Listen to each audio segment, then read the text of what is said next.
Olá, sexto ano, tudo bem? Vamos dar continuidade ao estudo do nosso capítulo 4, Egito, Núbia e Cuxi. Relembrando, que nós já havíamos comentado sobre o início da civilização egípcia,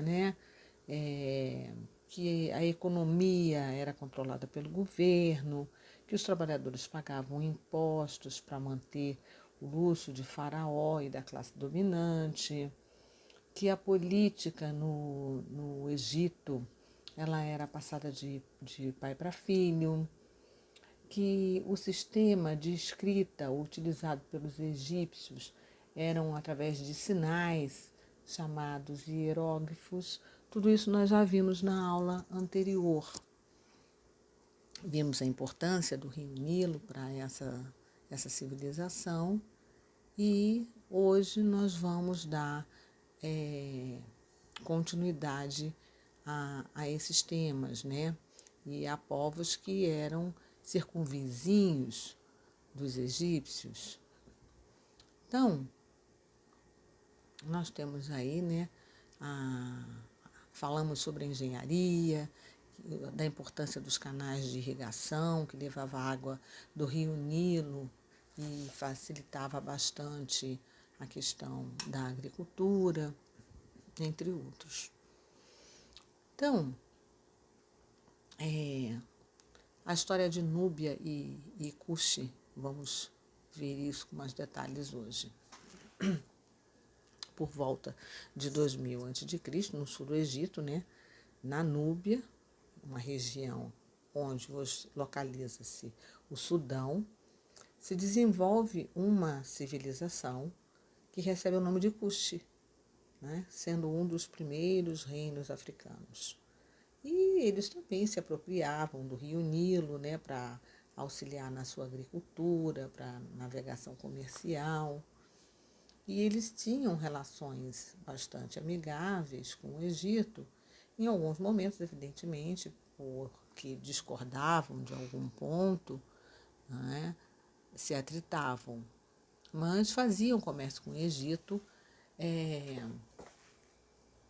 quando não estavam em confronto. Então, vamos entender um pouco mais sobre o reino de Cuxi. Como eu disse inicialmente, a Núbia, que fica localizada a alguns quilômetros ao sul do território do Egito, tinha muitas riquezas naturais, como jazidas de ouro, pedras preciosas, além de um solo fértil, e isso era muito importante. Os seus moradores eram chamados de cuxitas e praticavam já o comércio, a agricultura, a mineração e a pecuária. Então, observemos que já havia um certo desenvolvimento.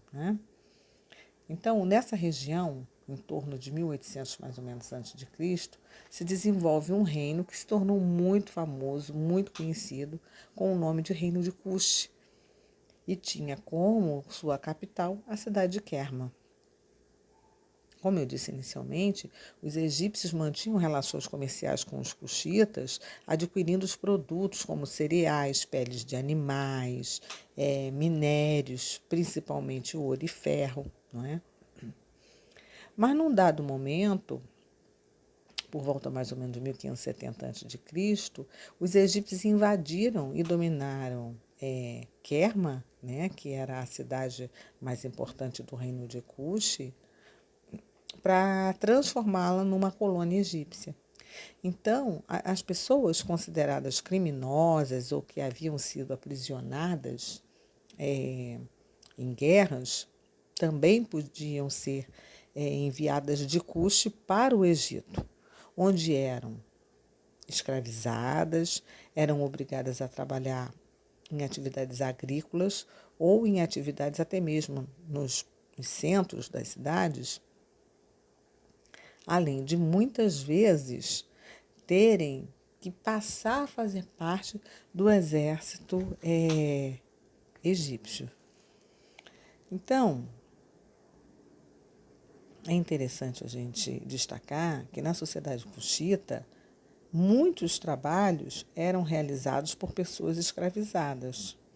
E essas pessoas, na sua maioria, né, sempre prisioneiros de guerra, realizavam as diferentes atividades em diversas áreas, não só na agricultura, mas também no artesanato, mas também no exército.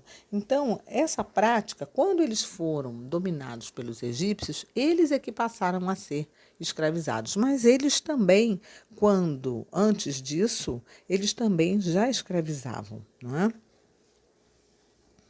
Então, no entorno de 1070 a.C., o Egito ele foi abalado por crises políticas, com revoltas populares, com ondas de fome. E aí, se aproveitando dessa fragilidade, né, e dos governantes egípcios, o que os cuxitas fizeram?